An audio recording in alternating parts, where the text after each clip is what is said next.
Hi everybody, this is my presentation on threats to validity. My name is Colin Chesley and it's my pleasure to go over this with you today. As I've thought about this, my purpose in doing this presentation is that I want it to be something that's practically useful to you and to me as we go throughout the dissertation. We're going to cover some theory, but I'm also going at it from a position that it needs to be practical and something useful for our dissertation process. So just to recap, what is validity? So validity is often tied to experimental or quantitative research. It's a measure of the truthfulness of those findings, how close those scientific explanations actually match the reality of what is being measured. So we are going to look at qualitative research as well. So don't tune me out if you're doing a qualitative approach. You need to hear this still. But I'm going to start on the quantitative side with some examples of threats to validity, how can we overcome those things, and then we're going to go into qualitative. You know, the question is any scientific explanation really completely exact or accurate? I mean, the answer is no, usually not.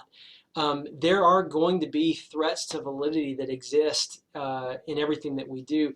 I think the key, though, is for us to try to limit those threats to validity, eliminate as many as we can, but the reality is that it's not always going to be completely accurate. There's going to be extenuating circumstances or variables that kind of come in and change what we're doing. But validity, again, is did we measure what we were supposed to measure? That's really what we're asking in validity. So what are threats to validity? It's anything that causes a discrepancy between a treatment and its estimate. Anything that brings the validity of your study into question is a threat. And validity is important because from what I have gathered over the last few years is that the field of scholarship and research can sometimes be fairly contentious. I think we sometimes will have arguments and challenges to research, and that's just kind of the nature of, I think, what we're getting into. And so looking at validity and trying to limit those threats is important for us to be successful and for us to be able to progress in our careers. So there's several types of threats for you to consider. Okay, so factors jeopardizing validity. Isaac and Michael note that there are several threats to internal validity in experimental design. So again, we're talking about quantitative research. So this ranges from contemporary history to the maturation process of the subjects, retesting procedures, differential selection on subjects, instrumentation issues, etc. We're going to go over these in detail. So Isaac and Michael, this was largely adapted from Van Dalen in 1979. However, something that I think is important, and I'm going to show you this on the next slide, a chart, threats to validity in our research decrease where there is at least partial or rigorous control in the type of design. So take a look at this. This chart shows factors jeopardizing validity, so it's broken out into internal validity and external validity, which we're going to talk about. But you look at something, so that these start down here, the types of design. So a one group pre-test, post-test, that's number two. Here's number two. So a one group pre-test and post-test using only one group is considered little control. And if you look down through here, when it comes to contemporary history or the maturation process or pre-testing procedures, there are threats to the validity there. I mean, because there's little control. Same thing with external validity. But as you move forward, as the design, the testing design becomes more rigorous or at least has partial control, you can see that at least those threats to validity are going to decrease. So I'm not going to go through each of these designs in this screencast or this video. But suffice it to say, here are some examples of different kinds of designs that you can use in your quantitative research. Find if, as you're thinking about threats to validity, that will help you as you're trying to limit those things. Okay, there are four broad categories of threats to validity that came out in the research that I did. This guy, Campbell and Cook, Campbell, at least, his name came up several times in research relating to threats to validity, starting in the 1960s, early 1960s and all the way to 2002. Because his name came up in so many of the articles that I pulled, that to me says that there's some validity to what is being said in this presentation, because he came up so many times in the research, in the literature. So there's statistical conclusion validity, internal validity, construct validity or cause and effects, and then external validity. So we're going to go through each one of these. Okay, statistical conclusion validity, and these are threats that you need to consider. Low statistical, so I'm going through each one of these. Low statistical power. This means this statistical conclusion validity really is thinking about if your instrumentation had low statistical power, if you got an incorrect conclusion from the relationships due to just being a poor instrument.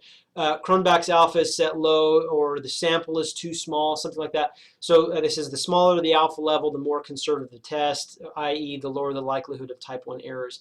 Cronbach's alpha, I have heard from other researchers that as long as Cronbach's is at a 0.7 or above. Dr. Flora, you told me to keep it at a 0.8 or above. As you're looking at the Cronbach's alpha of the instrumentation you're going to use, and usually that's published with the research that you're looking at. Most researchers will, when they're using an instrument, they're going to put in there what the Cronbach's alpha was and the results. But my example here is that you need to check with your dissertation chair to find out what's an acceptable Cronbach's to work with. That's a good way to test whether or not the statistical power is strong enough for you to use. There may be violated assumptions of statistical tests. The size of the relationships among the variables is over or underestimated. Phishing and error rate problems, repeatedly testing for statistical significance over and over, that can inflate the results that you actually get. Unreliability of measures, measurement errors actually weaken the relationship, maybe implying those measurements weakens the relationship. Restriction of range, differences among the scores of relationship, unreliability of treatment implementation if the treatments are not standardized. It underestimates the effect of the intervention. And then extraneous variance, the intervention might inflate the error, making relationships among variables harder to detect. So look, all of this boiled down, put simply, this refers to whether or not you use the right statistical procedure to analyze your data. For some help with this, I really suggest referring to the Witt and Wick textbook. 2010, you guys probably remember this from either Dr. Goods, or I think Dr. Lampley taught the class as well, but this is the text that we use in Dr. Goods. On the back cover, there is a nice chart, which I'm going to show you here. So this chart comes from this back cover. It's a nice decision-making tree for the type of data, for the type of statistical test that you should use. I mean, if you follow it, is it quantitative? Yes. The number of groups that you're actually testing, and then that, if I'm using 3, I might come over here, and that'll lead me to an ANOVA. This is, I suggest this as a nice practical way of determining what's the right statistical test for you to use. That will keep us from having issues of statistical conclusion validity. So anyway, if you don't remember, this is in the back of that Witt and Wick textbook. Hopefully you saved that. If you didn't, just take a screenshot of this. Okay, so the next one is threats to internal validity. Internal validity is concerned with the causal links between independent and dependent variables. I know we've already talked about that. So was the study itself sensitive enough to actually detect those causal links of relationship between the two variables? So this refers to whether an experiment, the treatment, or the condition, whatever it was, actually made a difference or not. So again, boil all this down. Threats to internal validity is just concerned with whether or not your experiment, your treatment, your condition actually made the difference or not, or was it some outside variable? So this makes internal validity crucial to the design of good quantitative research. You really have to take this in consideration. So several factors can threaten internal validity. So it could be the procedures used to collect the data, the sampling subjects, flaws in your instrumentation. It kind of sounds like, again, it was using statistical. But so the results of these threats is that the study results are hard to interpret. If you have these internal threats to validity, it makes the study results difficult to interpret. And other researchers will question you on this, on whether or not your internal validity was accurate or not. So the idea is, did your treatment actually was there a causal relationship from your treatment to that dependent variable, or was it something else that was not planned? So here's a couple of examples of this to consider. History. events that are outside the treatment of the effect. Did something in the history of your subjects or something in the history of the organization or the class, whatever it was, did that somehow affect the causal relationship outside of your treatment? That's a threat to validity. Maturation. So there might be biological or psychological changes in the subjects that you're studying. And I'm going to give you an example of this in just a minute. So that might have actually affected, if you're doing some kind of longitudinal study, maybe the adolescents, they matured, and whatever actually happened was not a result of your experiment or treatment or condition. It was just a part of the natural maturation process, and therefore, threatens your validity. Testing and instrumentation. You think about this, your pre-test that you give somebody is the possibility is there that it will affect their responses in the post-test. All of us cognitively think, okay, this is what the researchers are actually looking for, and so therefore it changes the way they answer that. Or the instrument itself changes or loses calibration, or the observer's perceptions change. This is important. An important point here is that your instrument doesn't change. If you're doing a pre-test, post-test, and there's a couple of groups or several groups, you need to keep with the same instrumentation unless you've got some other design that the validity is fine, that has a strong chrome backs. There's also a condition called demoralization of respondents. This is where members of the group who are not receiving the treatment view themselves as inferior and just give up. Whatever, I'm just going to answer this however because I'm not important or I've been demoralized or whatever it may be. These are all psychological or cognitive things that can happen. Or statistical regression. This is where the regression leans towards the mean. So the threat is caused by the selection of subjects on some basis of extreme score. So let's say we take all poor performing students. All of them are poor performing students. We put in it. In the experiment we put a treatment in place, and then of course they're likely to show improvement because they were all low performing students in the first place. So you need to be careful not to lean your sample all toward a regression toward the mean. You don't need to select people based on some kind of extreme score or characteristic or whatever. And that's just could be race, ethnicity, any of those things. So internal threats continued. Also the selection of subjects when a bias occurs during the selection process. And really the way to avert this is to use a randomized sample, or use a randomized sample selection. We heard about that earlier in the semester. It kind of sounds like a jury selection, bias and jury selection. And then there's experimental mortality. When you actually lose test subjects, people drop out and your N is decreased as a result of that.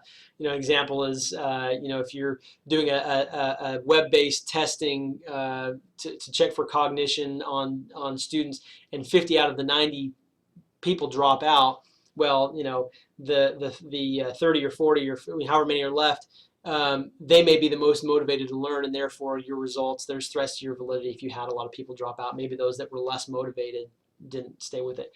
And then there's the John Henry effect. You guys remember the story of John Henry, where John Henry was going against the machine to make the tunnel, and so John Henry outperformed the machine because he knew he was being compared to the machine.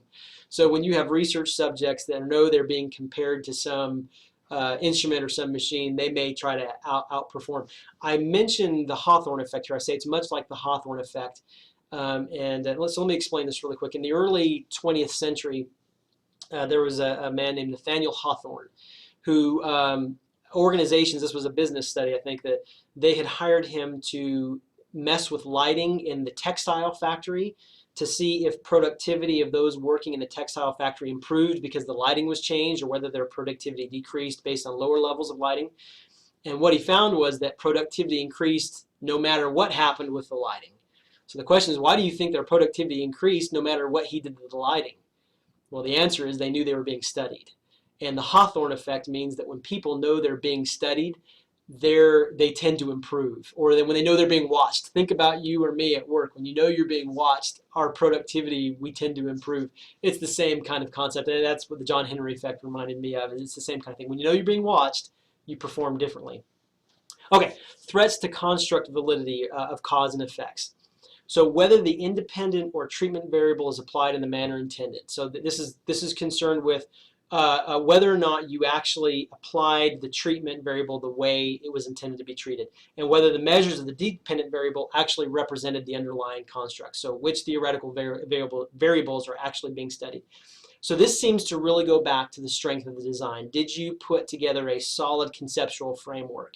And so this is where I interpreted this as being the major threat here. If you have a weak design or a weak conceptual framework, that's where your threats to construct validity and cause and effects come in, because essentially what's being threatened is whether or not your treatment variable actually was applied the way it meant to and whether you measured what you meant to. So here's some examples of this. If there's poor definitions of constructs, if you define that poorly, measuring the dependent variable in only one way, that can constitute a threat. Subjects try to guess the researcher's hypothesis and then they try to manipulate it. Haven't you ever tried to mess with somebody's research when you know you're being surveyed? Fine, I'll answer this. I'm just going to try to mess with your research. So people try to, this is where they try to guess what you're trying to measure, and that can be a threat to the construct validity. Subjects fake results to make them look good. They fake whatever it is. And then experimenters may bias the results toward their expectations. And I think all of these things we're going to be challenged on in our research, and we just need to be prepared for it. Okay, threats to external validity. From the experimental or quasi-experimental design, can the cause and effect that was found in the study actually be generalized? So this is really concerned with whether or not our study can be generalized to other populations or other settings or other treatments or whatever it may be. And essentially, I think this is kind of what we're concerned about in our research anyway. We want our study to have significance. In fact, that's really what I think constitutes the ability for external funding or to be able to continue some line of research, is it needs to be generalizable to other areas, and it needs to have some kind of national significance would be great, but it's just something to consider. So here's some examples of this. Interaction of selection and treatment. Was there some kind of interaction between your selection, your study sample, and your treatment? Can the treatment be generalized to persons beyond the ones that you're studying? Can it count for men if you were just studying women? Can it count for, is it generalizable to other kinds of selections? Interaction of the setting and the treatment. Can the treatment be generalized to other settings? So can it be, yeah, you studied a 5th grade setting, can it be generalized to the 10th graders or vice versa, or private or public schools, whatever it may be? Interaction of history and treatment. Can the treatment be generalized to other times in the future beyond the ones being studied? And that's kind of what gives studies significance too. Again, is it generalizable and can it make predictions about the future? That gives you some prowess and some recognition, I think, as a researcher as well. So these are all things to keep in mind. Okay, another way of saying threats to validity is the plausible rival hypothesis, and I pulled this out of the Macmillan and Schumacher textbook. But consider these, and again, I thought this was practical, good advice, so I thought I would include it here. So consider these questions below as possible causes to threats to validity for your results as it relates to a rival hypothesis. Can there be a rival hypothesis made to what you came up with? Do any of the researchers have any existing bias about the subjects you're studying? Maybe you have a researcher that thinks all people who smoke are poor or don't care about their health, and so therefore it's going to bias that study as opposed to what you're trying to come up with. Are the subjects aware they're being studied? Again, beware of the Hawthorne effect. People know if they're being studied, they know that they're going to improve. Are the subjects responding honestly? I think the big question that I always came up with was sexual activity of high school students. I remember receiving that study, and of course I answered honestly, but I thought, I wonder if those people are answering honestly. That guy over there, he's going to try to exaggerate that. You never know. So are they answering honestly? How many times have you tried to mess with a survey yourself? People try to mess with those things. Was the intervention given as planned? That goes back to construct validity. Does the sex of the interviewer make a difference? Maybe the interviewer is attractive and the people being interviewed want to try to please that person in some way or another. I think there's evidence to say that people's behavior sometimes changes based on the perceived attractiveness of the person. Or maybe it's there's a disrespect for one sex or another, and so that person's not going to work well with that other person of the other sex, whatever it may be. Did several people drop out before the study was finished? That goes back. So is there a rival hypothesis that can be made based on that? Did the time of day affect the results? Maybe when you're studying alcoholism, there's a time of day that's better than others. I don't know what it may be. So any of these can pose threats to the validity. So I know this goes back to some of the things we've already talked about, but these are practical questions to ask as you're doing this. So how do we minimize those threats? Use standardized measurement procedures. Use measures with high reliability. If there's an instrument that you've already found that can be applied to your study. It's already been published. It already has validity and reliability. Try to use that. I think it was mentioned in the class that if you try to come up with your own instrument, expect another semester run. I'm not to test it. I'm drawing a blank, but to test that instrument. Aggregate individual scores into group scores. Try to aggregate. Use samples that are large enough. So if you are aggregating results, try for at least an N of 30 for those individual scores. And thank you, Dr. Flora, for that. She's the one that gave me that suggestion. Try to have an N of at least 30 when you're aggregating data. If you're conducting an experiment, make sure the intervention is standardized the same time each way. There can't be differences in that intervention. It's got to be done the same way. And the IRB is going to make sure you can't really vary from that anyway. Seek for the plausible rival hypothesis. Think about those things. Could these results have been caused by something else? And there's a portion in our dissertation where I think we'll be able to write that up and say this is what threats we think may have happened. So did we measure what we actually wanted to measure? So finally, what about qualitative threats to validity? Patton, who I think is probably the expert all of us refer to, points out that in quantitative research, the focus on validity is on the instrument. What kind of instrument did you use to measure? Well, in calibrating it, ensuring that the survey is valid, etc. In qualitative research, the instrument is you. You are the instrument. So validity is then linchpinned primarily about whether or not you have the skill or the competence as the researcher and the rigor that you use to collect the data. So no pressure. So Patton makes the observation that things going on in your own personal life can affect the validity of the study. Maybe you had a bad day, or you woke up on the wrong side of the bed, or you've had a fight or something. That can affect the way that you, as the instrument, bring in data. So no wonder that qualitative design sometimes receives heightened scrutiny, because we as the researchers are actually the instruments. So Cresswell, again, probably my most cited authority on this, gives some great suggestions for improving the accuracy of your qualitative design. Triangulate your data if you can. Use different methods to either collect the data, or use you can use different researchers to triangulate it. One idea is to use mixed methods. You need to check with your dissertation chair to see if they want to do mixed methods or not. You can employ, again, multiple investigators, use multiple theories, multiple methods, collect the data, whatever it may be. For qualitative design, use member checking to ensure respondents felt the same way as you interpreted. You can actually go back and follow up with them. In qualitative research, your words are your data. So you need to use rich, substantive, descriptive words to validate the data. If you're not getting into depth, or it's not very rich, that can challenge that. Self-report any bias on your part. Make sure people know your background, how that might affect your interpretations of data, because again, you are the instrument. That gives you credibility, and it protects you against any threats. If you find discrepant information in the themes than what you were hoping to find, be sure to report that as well. That gives a good holistic representation. Spend prolonged time in the field that you're studying. Now, if you're doing an ethnography, you don't really have a choice. You have to be close to it. But the more experience you have in the field, the more accurate your findings will be. That lowers the threats to validity and gives you credence. Use a peer debriefing, and another person would fill in this role. They go over the account to ensure that it actually has applicability to the research community at large. Use an external auditor to look at the entire research project to make sure that it's good. Or another method that Cresswell doesn't mention that somebody told me was have two researchers present when you're collecting data, and use a recorder. But having two researchers there, one who can take notes, one who can ask questions, then you can go back and forth and make sure that you both heard it the same way. That helps to lessen validity. Ruling out threats to validity. If there is a discrepancy exists, there is a way to calculate that out. Now, this is one of the theoretical things that I found. This came from Reichart and Golub and Yeaton and Seacrest down at the bottom. So for an example, if there's a behavioral study where you're doing a treatment, you're doing a treatment first, a pre-test, and then a treatment, then a post-test, maturation is a threat to that validity, because again, that person may have changed naturally between your pre-test and post-test, and that was the reason you saw those results.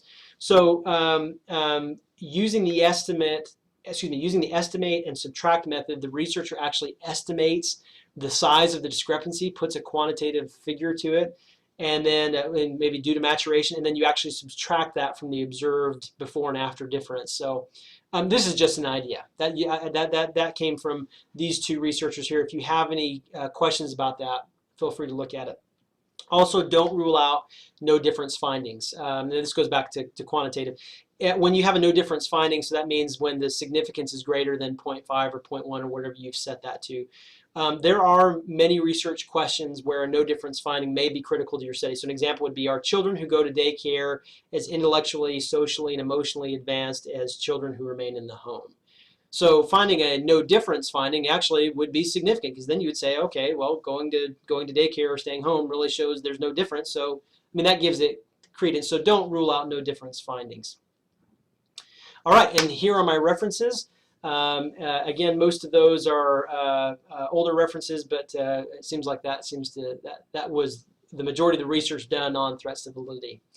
All right, sorry for the time, but I hope this has been beneficial to you, and I hope that this helps you as you are thinking about threats to validity in your own research.